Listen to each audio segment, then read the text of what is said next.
question de la transition générationnelle au sein de cette formation politique.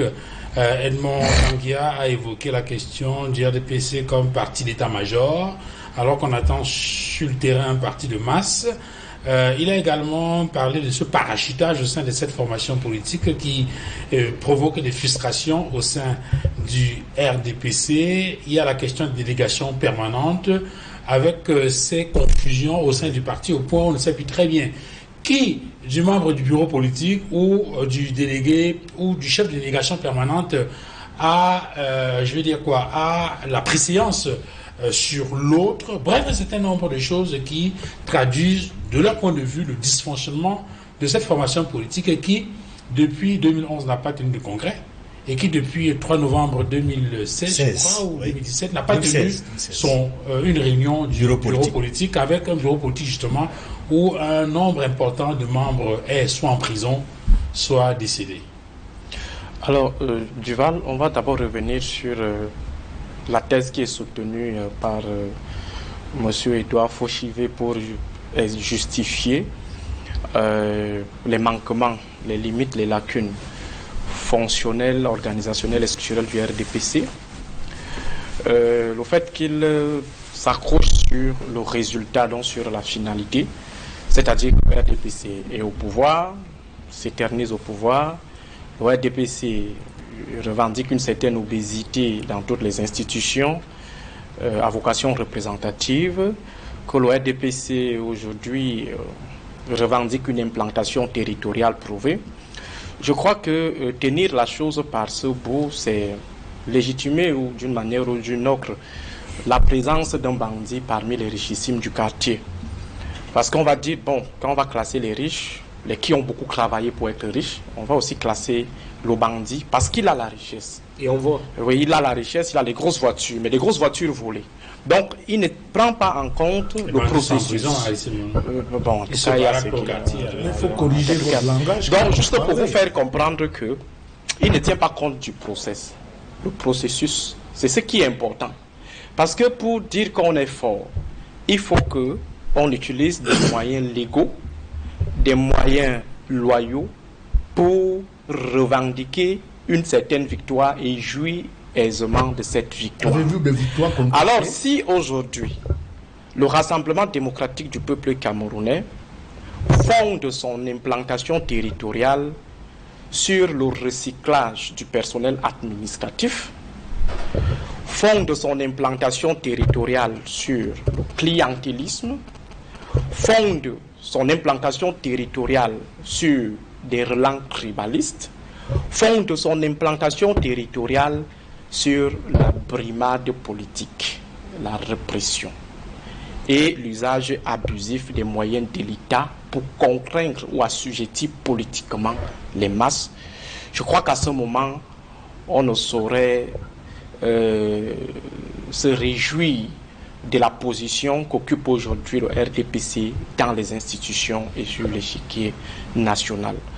Je crois que la question fondamentale, celle qui doit nous aider à comprendre mieux le RDPC, est de savoir si le RDPC est un parti politique.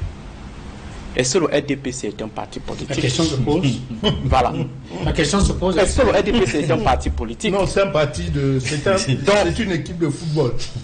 C'est-à-dire, lorsqu'on essaye de lire ce qui a été élaboré ça et là par les théoriciens des partis politiques, que ce soit les Giovanni Sartori, les Hans Kelsen ou les Maurice Duverger, on essaye d'interroger les principes, les missions, les rôles qui sont assignés à un parti politique. On se demande bien si le RDPC est un parti politique. On va prendre quelques principes. Les fonctions électorales des partis politiques, c'est-à-dire un parti politique qui se rend compétitif, qui s'expose à la concurrence et finit par vaincre. Est-ce que le RDPC aujourd'hui est soumis à une concurrence? Et comment on fait pour gagner? Est-ce que le RDPC est lui-même appareil démocratique qui promeut l'émulation en interne, qui n'est pas toujours accroché à la fameuse dictature du parti qu'on appelle la discipline du parti? Est-ce que le RDPC gagne normalement ses élections? Ça, c'est la fonction, les fonctions électorales. Et même au niveau de la conservation du pouvoir, quels sont les moyens qui sont mis en œuvre pour que le RDPC reste éternellement au pouvoir? Est-ce que ce sont des moyens électoraux qui sont utilisés, ou alors ce sont des moyens répressifs, des moyens de la corruption, des moyens du clientélisme? Maintenant, si on va sur un autre aspect, une autre fonction des partis politiques, la fonction tribunicienne des partis politiques, c'est-à-dire que les acteurs politiques au sein d'un parti se comportent comme des tribuns. Monsieur Edouard Fauchivé, est-ce qu'il vous est déjà arrivé une fois de se comporter en tribun de la plèbe? Un stakeholder. Ça veut dire quelqu'un qui se lève un beau matin, il porte la cause de la masse. Il parle au nom de la masse. Et sur le RDPC, ces dernières années, d'une manière organisationnelle, a eu à porter une cause au Cameroun. Je prends par exemple le cas de l'affaire Martinez. Vous ne serez pas assis là. Par exemple, l'affaire Martinez. Vous parlez avec la liberté du jamais. Non. Vous ne serez pas assis non, là. Monsieur, vous ne m'accordez pas une mansuétude. C'est un droit fondamental. Oui, ben, voilà. Donc, si vous considérez que Monsieur Biya a eu pitié de vous et vous a donné la liberté de parler, moi, c'est mon droit. Ça veut dire que, quelle que soit la férocité du système, je vais continuer à parler, à jouir de mes libertés fondamentales. Alors, à côté de la fonction tribunicienne, on a la fonction de la socialisation politique, la formation, l'éducation politique. Si on demande de manière instantanée à M. Edouard Fauchivé quelle est la devise du RDPC, vous allez voir, il va réfléchir plus de 3 fois. La devise du RDPC. Vous voyez que vous avez un problème. Voilà. Donc l'éducation, en tout cas, prenez votre temps pour essayer de vous remémorer, c'est de votre droit. Donc, il y a ce problème de formation des masses. Cette question de formation de masse qu'on retrouve au sein du Rassemblement démocratique du peuple camerounais, la politisation des masses. On a quoi au sein du Rassemblement démocratique du peuple camerounais? Si on essaie de faire la sociologie des militants, ou en essayant de glisser une certaine typologie. Alors au RDPC, qui sont militants, qui se revendiquent aujourd'hui le statut de militant, pas que qui sont militants, qui revendiquent aujourd'hui le statut de militant au RDPC, ce sont des opportunistes. Ça veut dire des individus qui veulent préserver leurs privilèges ou qui veulent avoir accès à un bon nombre de privilèges. Ce sont des clientélistes qui sont des militants du RDPC. Ce sont des tribalistes aussi, donc des gens qui suivent comme ça par relent purement tribal, parce que le frère, c'est notre frère qui est, ainsi de suite. Il y a ceux qui sont RDPC parce qu'ils ne comprennent. Parce que... Allez-y. Donc au-delà, vous avez ceux-là qui sont totalement zombifiés, ça veut dire ceux qui ne comprennent pas pourquoi est-ce qu'ils sont au sein du Rassemblement démocratique du peuple camerounais. Et à côté, vous avez une autre catégorie qui est la catégorie des brimés. Donc, pour faire simple, Duval Fangwa, il faut dire que le RDPC est ce qu'on peut qualifier, comme dans le monde commercial, ce qu'on peut qualifier de fourberie ou de tromperie sur la marchandise. C'est quoi la tromperie sur la marchandise? Ça veut dire que derrière le label RDPC, vous avez une fausse étiquette, vous avez une fausse publicité, vous avez derrière le RDPC une contrefaçon et vous avez une déformation de la qualité.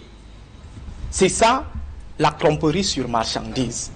Donc derrière le label RDPC, Rassemblement démocratique du peuple camerounais, c'est plutôt un conglomérat d'acteurs aux rationalités qui sont très éloignés de ce qu'on devrait normalement retrouver dans un parti politique.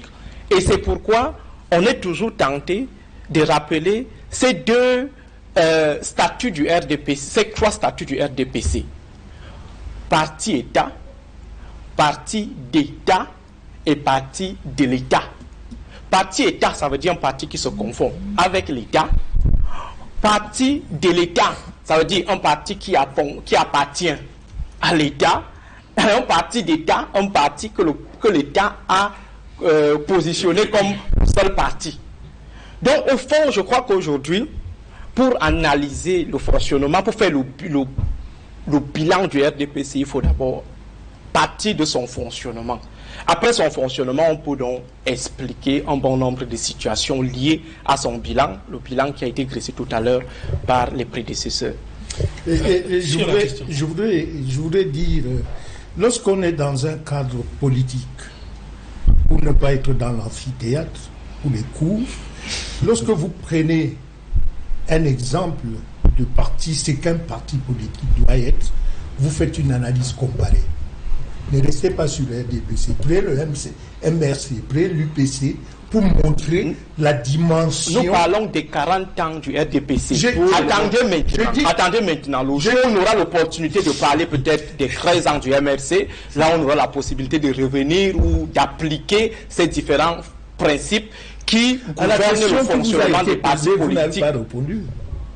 On vous a posé une question, mais malheureusement, vous avez joué comme d'habitude. Vous êtes entré maintenant dans le truc de retour et vous l'avez pétallé. Sur les éléments qu'il a évoqués, est-ce qu'il vous semble pertinent pour ce qui concerne justement le fonctionnement du parti? Parce que de ce que moi j'ai retenu, il estime que le RDPC ne veut pas être considéré comme un parti qui fonctionne normalement parce que les résultats électoraux sur lesquels vous vous êtes appuyé pour justifier le bon fonctionnement du parti ne peuvent pas tenir à partir du moment où ces résultats ont été obtenus de façon illégale, illégitime ou de façon frauduleuse. Voilà donc, voilà un professeur qui se permet de dire devant les étudiants ce genre de légèreté. Prenons la dernière élection, l'élection du président de l'Assemblée l'autre jour. Quel est le dysfonctionnement électoral s'est posé où? Président de l'Assemblée nationale? Oui, mais il y a eu élection du président de l'Assemblée nationale, le président du Sénat l'autre jour. Entre les membres du RDPC. Mais qu'est-ce que ça... Quel est le problème? Un membre du RDPC ne pouvait pas se lever et s'opposer. Et la discipline.